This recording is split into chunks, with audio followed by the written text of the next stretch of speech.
free. Lift your voice and sing with me. Ba-da-dum-dum-dum, ba-dum-dum-dum. I'm George Dawnay, and this is my studio. You know, I'm fascinated with the Gothic at the moment, and what I find interesting about it is this, there's a saying by Samuel Taylor Coleridge, and he said that Gothic architecture is an expression of the infinite.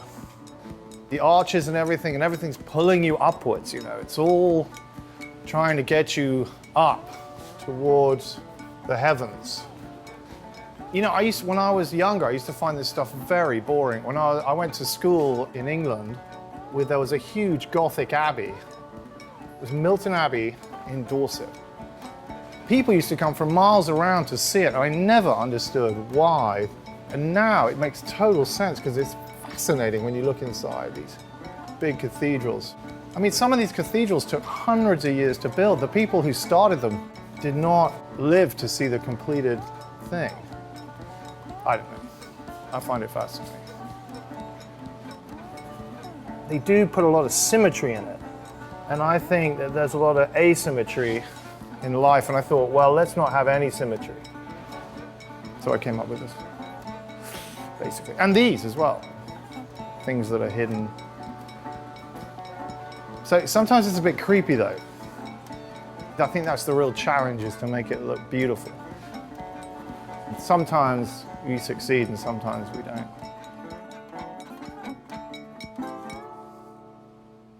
It gets very quiet in here. So yeah, I do listen to a lot of music. You can listen to radio stations in Brazil, Sao Paulo if you like.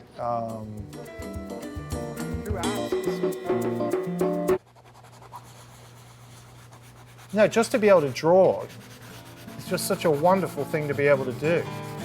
Because you can explain things and it helps you understand the things themselves. Like if my son's afraid of something, I tell him to draw it. And then he begins to learn about what it is. Yeah.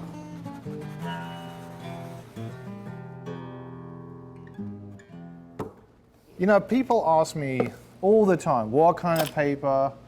Basically, I just buy all this stuff and then I spend my time trying to find this blue stuff. It's a special kind of indigo that's made by a certain company, which I'm not going to tell you, because if somebody else wants to use it, they're going to have to find it, like I had to find it. I always try to be organized, but it always, you know, what's that word? Entropy. Out of the dragon of chaos comes the fire of creativity. Somebody said that. Any other artists?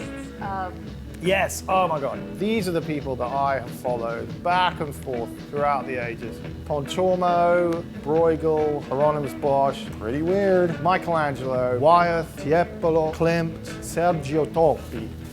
I'm a performing monkey. If you can draw a figure, or paint a figure, there's nothing you can't draw. Everything you need to know about, you know, putting down what's in front of you in nature is in the human figure. Proportion, gesture, all of it, it's all right there. But I use these guys a lot. There's actually 4 of them. They're the Beatles. I don't think there's an artist who doesn't use these kind of tricks. You look at it from a distance and it's like, woo! I know what I'm doing. I'm going to do that, and that. Some of the rewards are kind of rich. I mean, you have these little moments like this one we're having right now, which just totally get very exciting all of a sudden. There comes a point where it becomes more than what you've put into it. I mean, a lot of it's, you know, ephemeral, isn't it? What you talk about when you talk about art. You know, because it's kind of elusive, isn't it? It's a gamble. You know, you gamble when you draw and paint. You gamble on, all the most interesting paintings are gambles. You know, the artist has taken a gamble on something. And it can either kill the picture or it can make it work. And basically, the better you get at it, perhaps what you're doing is reducing the odds a bit, because you kind of know from your experience that that gamble might, is more likely to pay off in certain situations. Yeah. One can enjoy a certain amount of freedom as an artist. People expect very little from you. But misconceptions? No, I don't think so. I don't think, I think they're all right on. I am constantly broke, and I spend a lot of time looking at my navel, basically.